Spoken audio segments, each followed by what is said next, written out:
Alors, bonjour à chacun et chacune de vous. Nous sommes déjà au 6e dimanche de Pâques. Un dimanche dans lequel dimanche nous retrouvons des lectures, d'abord des Actes des Apôtres, où est-ce que Philippe évangélise, où est-ce que Philippe consacre sa vie dans un engagement d'annonce à la bonne nouvelle de la première lecture des Actes des Apôtres. Et ensuite, bien sûr, Saint-Pierre qui continue et l'Évangile de Saint-Jean. On pourrait peut-être regarder un peu dans la première lecture, un peu ce que les Actes des Apôtres font, qui nous regardent encore aujourd'hui quand même, parce que dans cette première lecture, c'est l'annonce de la bonne nouvelle. La bonne nouvelle, c'est le Christ mort ressuscité. Et Philippe annonce cette bonne nouvelle à travers les tensions séculaires qui existaient entre Juifs et Samaritains quand même. Et il surmonte les tensions. Philippe réussit à surmonter les tensions séculaires qui existaient entre Juifs et Samaritains.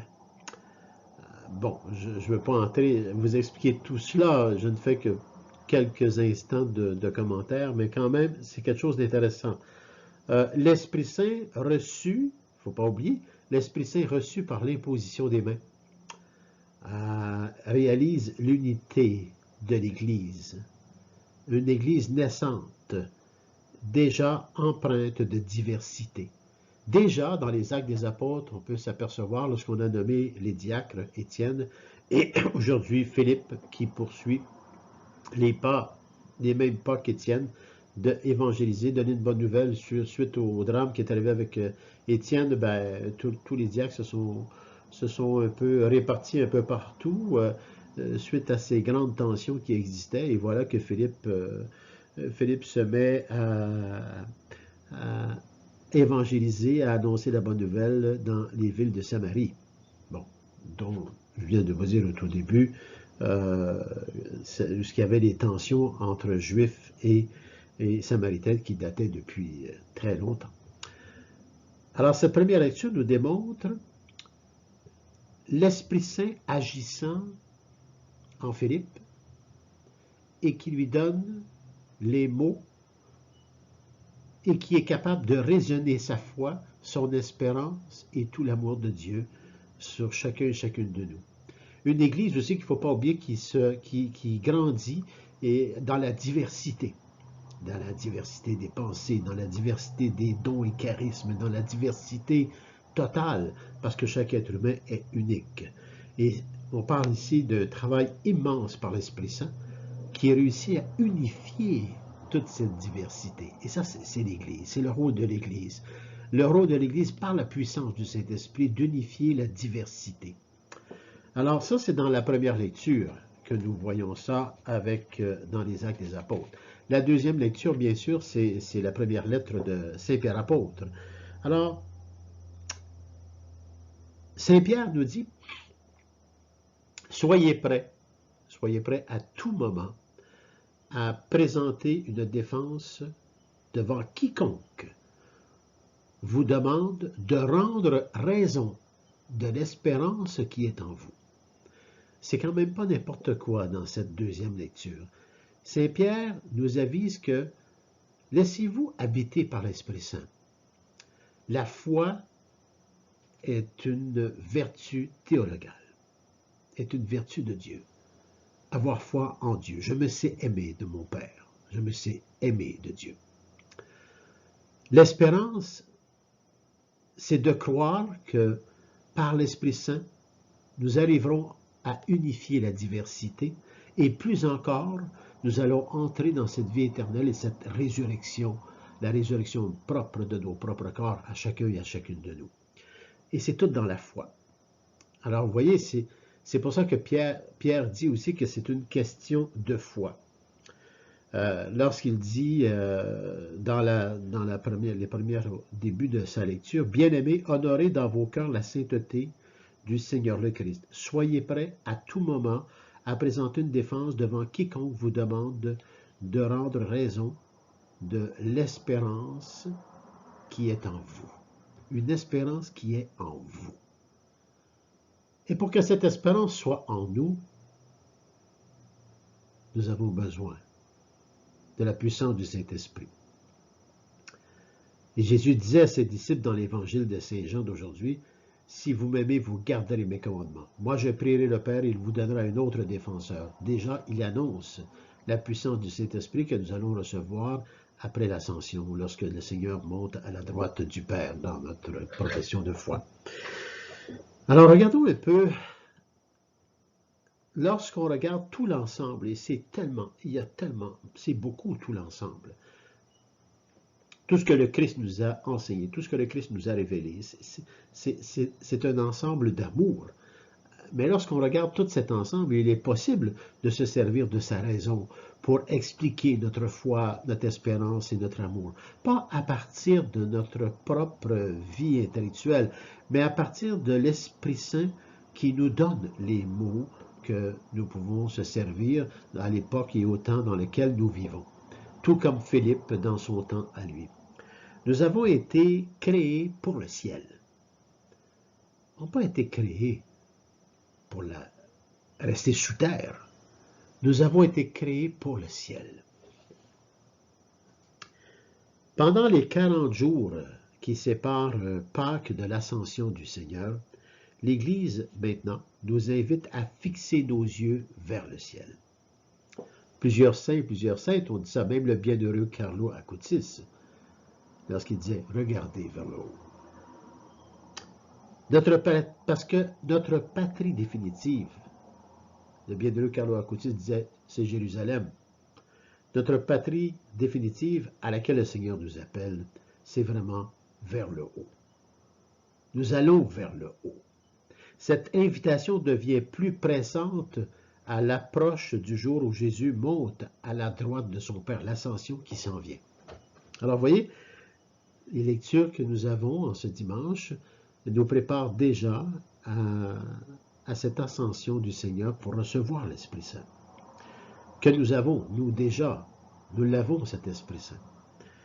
Le Seigneur avait promis à ses disciples qu'il serait avec eux pour toujours.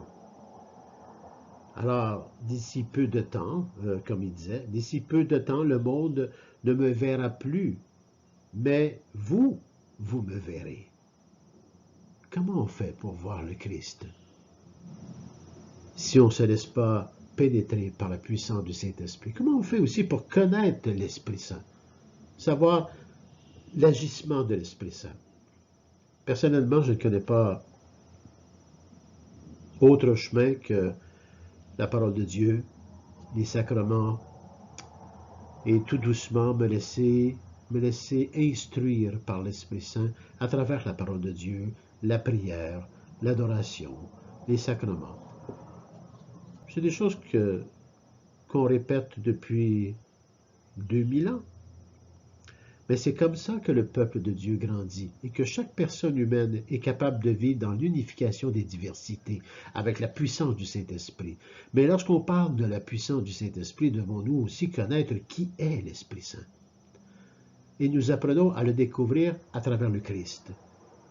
Parce que c'est le défenseur que lui-même nous envoie et qui nous a envoyés et dans lequel Esprit Saint nous avons encore aujourd'hui. Particulièrement, nous l'avons reçu à notre baptême, mais cette puissance de l'Esprit Saint poursuit son œuvre, une œuvre trinitaire, une œuvre par le Père, le Fils et l'Esprit Saint, à travers le quotidien.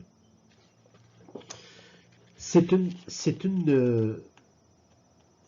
vie dans laquelle nous sommes invités à entrer, une vie éternelle, une vie de résurrection.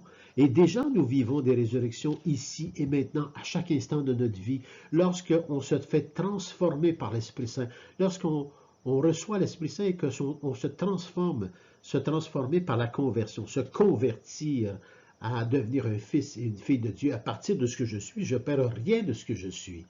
Mais tout ce que je suis se purifie à la vie éternelle, à la résurrection. Parce que je suis dans les pas du Christ. Le Christ qui dit qu'il y a le chemin, la vérité et la vie. Nous répétons cela. Moi, je le répète souvent en tous les cas. Et que personne ne va le perdre sans passer par Jésus. Mais c'est quoi la vie éternelle? Qu'est-ce que la vie éternelle? Alors là, j'aurais peut-être des vidéos de plusieurs heures pour vous parler de la vie éternelle. Mais quelle est vraiment la vie éternelle?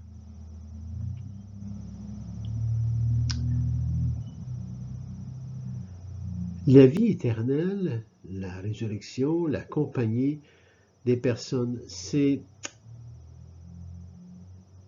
une vie purifiée. Saint Paul disait, parce qu'ils disent, et aussi parce qu'on parle de la gloire de notre corps ressuscité. Car notre corps ressuscité sera numériquement et spécifiquement identique à notre corps terrestre. Ah, ben là, on comprend que c'est une question de foi, là. C'est la foi. Il faut, indique Saint Paul, que ce corps corruptible que nous avons révèle l'incorruptibilité et que ce corps mortel revête l'immortalité. C'est Saint Paul qui dit cela. Ce corps, le nôtre, non pas un semblable ou très ressemblant, il est très important, affirme le catéchisme romain, d'être persuadé de ce que ce même corps est sans doute le même corps, qui a été propre à chacun de nous, bien qu'il se soit corrompu et soit réduit en poussière, doit cependant ressusciter. Et ça, c'est le catéchisme romain qui nous dit ça. Donc encore là, vous savez, je suis en train de faire des lectures de ce qui est écrit, mais pour entrer dans, on ne peut pas le raisonner comme tel, sinon avec la foi. La foi nous fait raisonner par la puissance du Saint-Esprit. C'est que j'y crois. J'y crois ou je n'y crois pas, mais j'y crois. Et la foi nous invite à croire à la résurrection. Parce que le Christ est ressuscité. Parce que le Christ est le chemin, la vie, la vérité, il est ressuscité. Et il nous invite à entrer dans ce chemin parce qu'il veut libérer toute l'humanité. Dieu s'est fait homme. Dieu s'est incarné dans notre humanité. Il comprend notre humanité. Il sait parfois nos désespoirs, mais il nous donne l'Esprit Saint justement pour surmonter tout cela, pour justement vaincre tout ce qui est corruptible et entrer dans l'incorruptibilité. Mais c'est à chaque instant de notre vie, ça, que ça nous appartient. À chaque instant de notre vie. Alors, vous voyez, il y a un travail de toute une vie là-dedans. Et c'est impossible dans une seule et unique vidéo de tout décortiquer ce que je suis en train de vous dire. Je fais juste vous donner certains petits éléments, un petit peu comme un buffet froid, là. Puis faites-vous une petite assiette avec ça. Mais allez scruter, allez voir le catéchisme, allez voir la parole de Dieu, allez prier, allez adorer. Et vous allez voir votre foi, votre espérance et votre amour. Elle ne sera pas de ce monde. Elle vient d'un autre. Elle vient d'une dimension divine. Et bien sûr, à travers ça, la résurrection des corps, la pensée du ciel doit nous aider justement à lutter contre le doute. Parce qu'on va toujours en douter, parce qu'il arrive des situations de maladie, il arrive des situations de souffrance, il arrive alors, on se demande bien parfois comment je peux contempler Dieu dans tous ces accidents de vie, dans toutes ces injustices parfois qu'il y a autour de nous. Où se trouve cette vie éternelle? Où se trouve cette résurrection? Elle est en nous. Elle est en nous et le Seigneur nous ouvre la porte avec la puissance du Saint-Esprit. Et le Seigneur, Dieu, le Père, c'est le Christ. Qui m'a vu a vu le Père. Alors c'est à travers le Christ qu'on entre dans ce chemin de foi, d'espérance et d'amour. C'est une contemplation. C'est une foi immense qui nous est donnée avec une gratuité d'amour qu'on ne peut même pas égaler. Il n'y a pas de plus grand amour que de donner sa vie pour ceux qu'on aime. Et le Christ, c'est ce qu'il a fait. Il l'a fait avec toute son humanité. Il avait une peau, il y avait du sang, il y avait des sentiments, il y avait des émotions. Mais il a été pour autant le chemin, la vérité et la vie. Il nous a montré que personne ne pouvait aller vers le Père sans passer par lui. Et aujourd'hui, dans cette belle évangile, quand même, il nous démontre encore, parce que là, il parle à ses apôtres de son départ, finalement. Il les encourage. Si vous m'aimez, si vous m'aimez vraiment, vous allez garder mes commandements. Quels sont mes commandements? Ce sont les 10 commandements. Mais qu'est-ce qui résume les 10 commandements sinon aime ton prochain comme toi-même. Aime ton Père et aime ton prochain. Aimez-vous les uns les autres. Ça, c'est une manifestation du Père, de Dieu le Père, qui est amour. Donc, c'est l'ensemble des commandements. Un seul Dieu, tu adoreras, et tous les commandements de Dieu. Si vous m'aimez, vous garderez mes commandements. Moi, Jésus, je prierai pour vous. Je prierai le Père pour vous. Parce que qui m'a vu a vu le Père. Et sa prière aussi pour nous, c'est prière que Jésus dit, c'est Seigneur, qu'il fasse un comme moi je fais un avec toi. Qu'il fasse un comme moi je fais un avec toi. Je prierai le Père, et c'est le Père qui va vous envoyer un autre défenseur. Ici, on parle bien sûr du Saint-Esprit, qui sera pour toujours avec vous. L'Esprit de vérité, lui que le monde ne peut recevoir. On ne peut pas recevoir l'Esprit de vérité lorsqu'on est terreux, car il ne le voit pas. Lorsqu'on est centré sur des illusions, sur les bienfaits de tout ce qui pourrit, en quelque part, tout ce qui tombe, eh bien, on ne peut pas voir l'Esprit Saint. L'Esprit de vérité, lui, que le monde ne peut recevoir. On ne peut le recevoir en étant terreux, car il ne voit pas et ne le connaît pas. L'Esprit Saint, il faut apprendre à le connaître. Vous, par contre, là il parle à ses apôtres, vous le connaissez. Vous connaissez cet Esprit Saint. Et nous aussi, nous pouvons connaître, nous connaissons l'Esprit Saint, mais pas l'Esprit Saint inventé de notre tête, non. L'Esprit Saint à partir de la parole de Dieu. Nous pouvons pénétrer la parole de Dieu justement par la puissance du Saint-Esprit, puis à un moment donné, on le reconnaît à travers la parole de Dieu. Nous savons qu'il agit à travers la parole, parce que la parole, elle est vivante. Car il demeure auprès de vous, l'Esprit Saint. Et il sera en vous. Wow! Quel cadeau divin que nous avons. Est-ce qu'on s'en sert? Est-ce qu'on se sert de notre foi, de notre espérance et de notre amour avec l'Esprit Saint qui nous habite par notre baptême? Il a dit, je ne vous laisserai pas orphelin, je serai toujours avec vous. Je reviens vers vous. D'ici peu de temps, le monde ne me verra plus, bien sûr, mais vous me verrez vivant, la résurrection. Vous me verrez vivant et vous vivrez aussi. Jésus nous donne la résurrection de sa vie.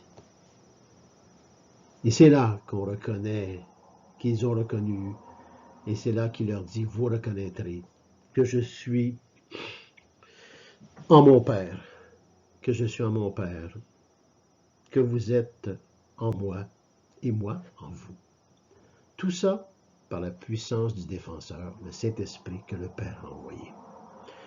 Celui qui reçoit mes commandements et les garde, tous les commandements du Christ sont des commandements d'amour. Aime ton Dieu, aime le prochain, aimez-vous les uns les autres. Celui qui reçoit mes commandements et les garde, c'est celui-là même qui m'aime. Et celui qui m'aime sera aimé de mon Père. Personne ne va voir le Père sans passer par lui. Moi aussi, je l'aimerai, et je me manifesterai à lui. Oh, Jésus se manifeste à nous à chaque Eucharistie. La pauvreté de l'Eucharistie est la présence réelle du Christ. Une pauvreté riche. Ce sont des vivres pour notre foi, notre espérance et notre amour. Des vivres de la présence réelle du Christ à l'Eucharistie. La parole de Dieu par l'Eucharistie devient une parole vivante. Dans le fond, la parole de Dieu seule, c'est bien. L'Eucharistie seule, c'est bien. mais on ne peut les séparer. La parole de Dieu, avec l'Eucharistie, présence réelle du Christ, prend toute la forme de la vie qui nous est donnée par la puissance du Saint-Esprit, pour que nous puissions devenir nous-mêmes, hommes et femmes, l'Eucharistie. Que nous puissions devenir nous-mêmes l'Eucharistie en se levant le matin jusqu'au soir. Dans nos relations avec nos frères et sœurs, qui ne sont pas toujours évidentes parce que nous sommes tous en cheminement. Alors voyez-vous, tout est dans l'amour, mais l'amour divin. L'amour divin qui dépasse de beaucoup l'amour de ce monde. L'amour divin nous donne vraiment l'éternité. L'amour divin nous fait entrer dans ce cheminement de la résurrection par la foi. Une espérance contre toute espérance, parce qu'il y a l'amour. Et parce que, excusez-moi, parce que nous pouvons dire, je me sais aimé de toi, Père. Je me sais aimé de toi, Père, par ton Fils Jésus, le Christ, et par la puissance du Saint-Esprit que j'ai reçu à mon baptême, que nous avons reçu à notre baptême. Je me sais aimé de toi. Et parce que je me sais aimé de toi, j'aspire avec ta grâce de devenir toujours meilleur. De devenir toujours meilleur en ce monde. De manifester et de visibiliser davantage cette Trinité sainte à travers ma pauvreté, mais aussi à travers tous les dons et charismes que tu m'as donnés. À travers la justice. Et ça, c'est d'entrer dans le combat spirituel. Ne pas se laisser envahir par les choses qui ne sont pas de Dieu, mais se laisser envahir par les choses qui sont de Dieu. L'esprit de vérité. L'esprit de vérité. Le Christ est en nous. Saint Paul le disait. Ce n'est plus moi qui vis, c'est le Christ qui vit en moi.